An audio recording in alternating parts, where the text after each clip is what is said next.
ये जो allele A है, allele A produces an acetyl galactose amyl transferase enzyme. ध्यान से देखिएगा, transferase enzyme. Allele A produces an acetyl galactose amyl transferase enzyme which adds sugar to antigen present on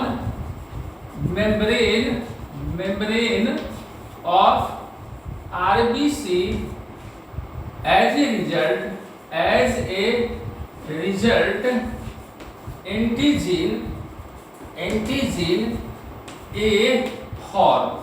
यहां ध्यान से देखिएगा, ये जो एलील ए है वो ए ब्लड ग्रुप को बनाता है, क्योंकि ए ब्लड ग्रुप वाले इंसान के आरबीसी के मेम्ब्रेन में एंटीजीन ए होता है। ठीक उसी तरह एलील बी ब्लड ग्रुप बनाता है।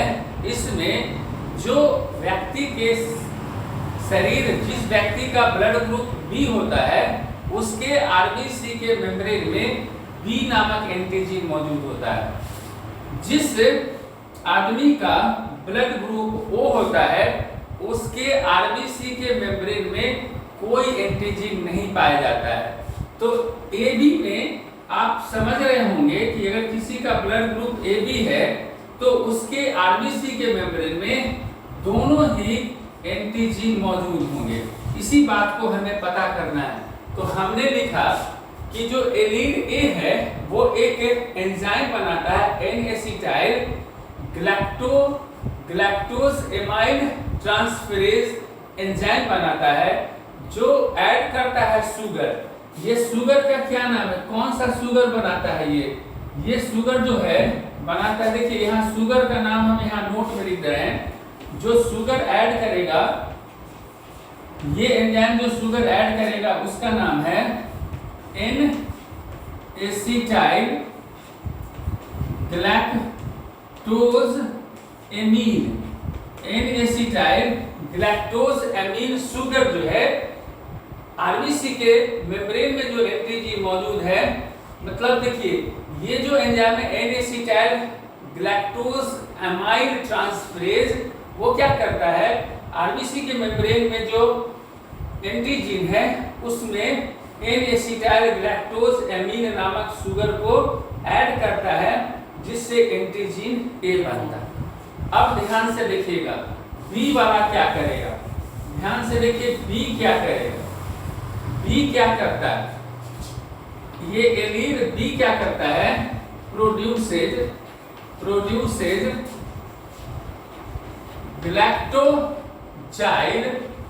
ग्लैक्टोजाइल ट्रांसफेरेज विच, ये एंजाइम हो गया galactosyl transferase which adds sugar that is galactose to antigen present on membrane of RBC and form क्या बनाती है, form antigen B। ध्यान से देखिए एलील ए कौन सा एंजाइम बनाया, N acetyl galactose amyl transferase. Sugar क्या बनाया, एन एसिटाइल गैलेक्टोज एमीन। ये क्या हुआ, ये शुगर आरबीसी के मेम्ब्रेन पे जो एंटीजीन है उसके साथ जुड़ करके एंटीजीन ए बना दिया। बी वाला क्या एंजाइम बनाया, ग्लैक्टोजाइल ट्रांसफेरेज बनाया, जो गैलेक्टोज शुगर को आरबीसी के मेम्ब्रेन पे जो एंटीजन है उसके साथ जोड़ा और एंटीजन बी बना दिया। इसका मतलब कि एलील ए और allele B, allele A and allele B slightly different sugar का निर्माण करता है, दो अलग अलग शुगर का निर्माण करता है। तो अगर ये दोनों आरबीसी के सरफेस पे जाएगा तो ये दोनों अपना अपना फीचर को, दोनों अपना अपना कैरेक्टर को एक्सप्रेस करेगा। ध्यान से देखिए, ऐसा होने के चलते क्या हुआ, ऐसा होने के चलते ये क्या हुआ कि ये जो एलील ए और एलील बी स्लाइटली डिफरेंट जो शुगर बना रहा है, शुगर एड्स कर रहा है आरबीसी के सरफेस पे, उसके चलते क्या हुआ कि अगर आप मान लीजिए कि अगर पेरेंट्स, यहाँ देखिएगा पेरेंट्स ये है, ए ब्लड ग्रुप वाला पेरेंट्स है और हम बी ब्लड ग्रुप वाले पेरेंट्स को ले लिए, इससे गैमिट वो आया जिसमें एलील ए है, इसमें एलील बी है, और ये जब दोनों को निकाले तो देखिए क्या हुआ, एलील ए और एलील बी ये दोनों ही आरबीसी के सरफेस पे अपना अपना शुगर बनाएगा, जिसके चलते ये ए बी ब्लड ग्रुप बना। तो आपको हमने जो कोडोमिनेंस का डेफिनेशन दिया, आपको जो हमने कोडोमिनेंस का डेफिनेशन दिया कि अगर हम एक ही जीन का, क्योंकि ब्लड बनाने वाला एक ही जीन है, ब्लड बनाने वाला एक जीन होता है, आप कुछ किसी भी लेटर से मान सकते हो, आई से मान सकते हो, ए मान सकते हो, कुछ भी लेटर से, एक्स वाई जेड कुछ भी मान सकते हो।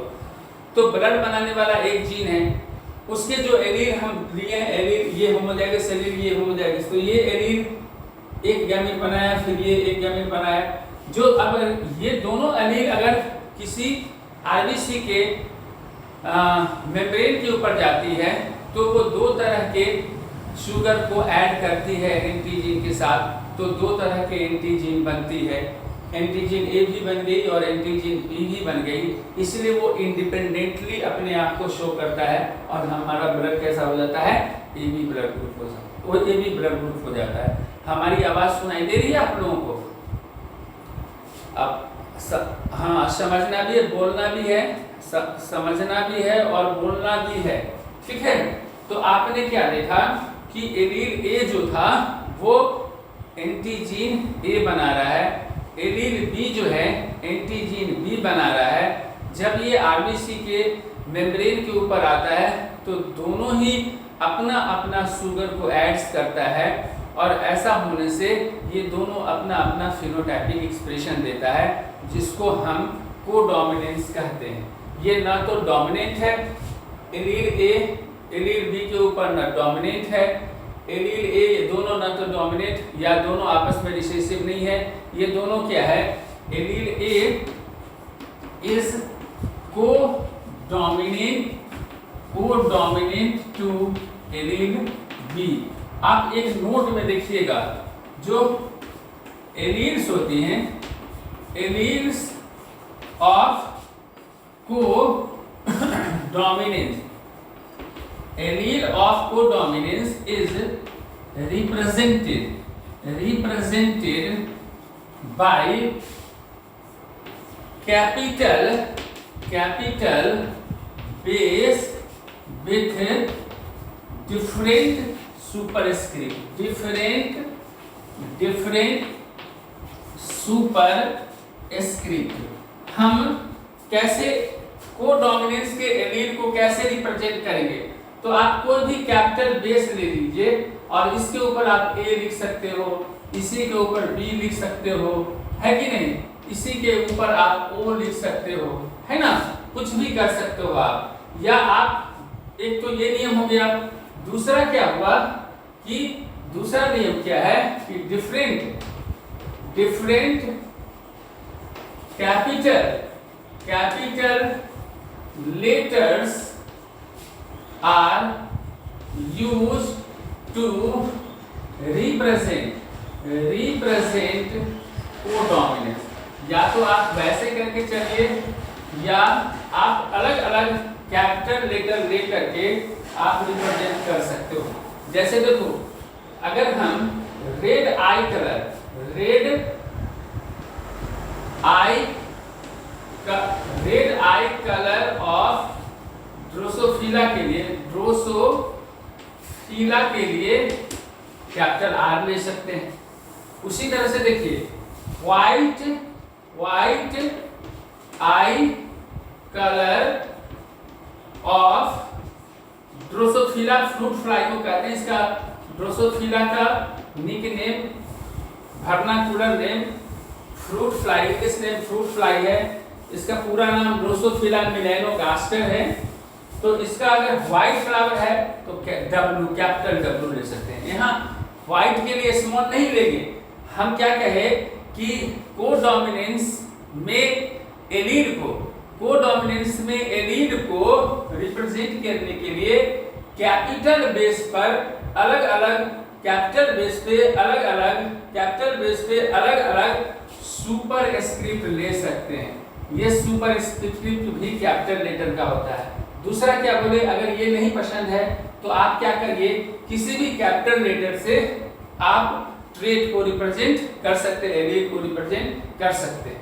एक चीज और देखिए, एलील आपको अभी जो पूरे कंसेप्ट पढ़े, एलील ए एंटीजीन ए बना दे रहा है, एलील बी एंटीजीन बी बना रहा है, लेकिन एलील ओ या इसी को स्मॉल लेटर से हम आई अगर रिप्रेजेंट करते हैं, ये क्या करता है, नो एंटीजीन बनाता है, नो एंटीजीन बनाता है।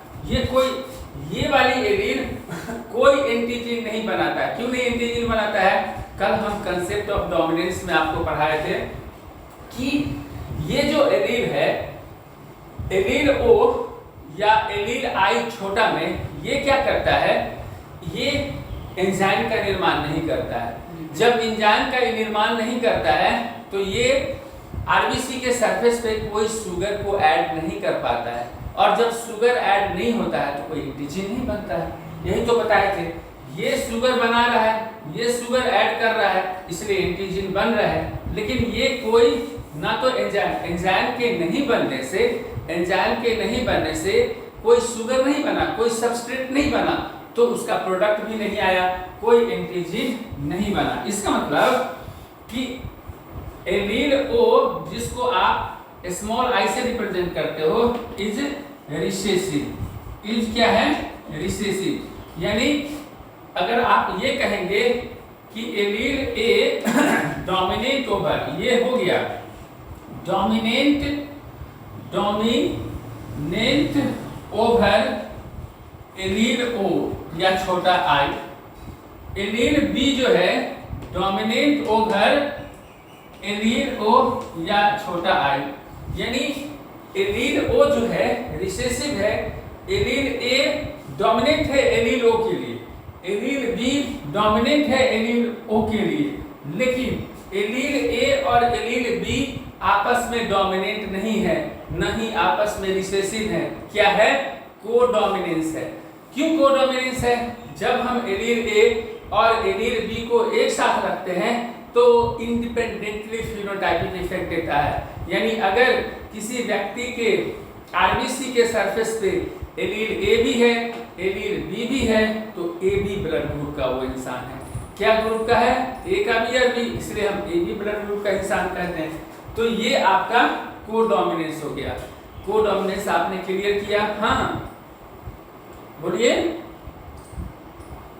हाँ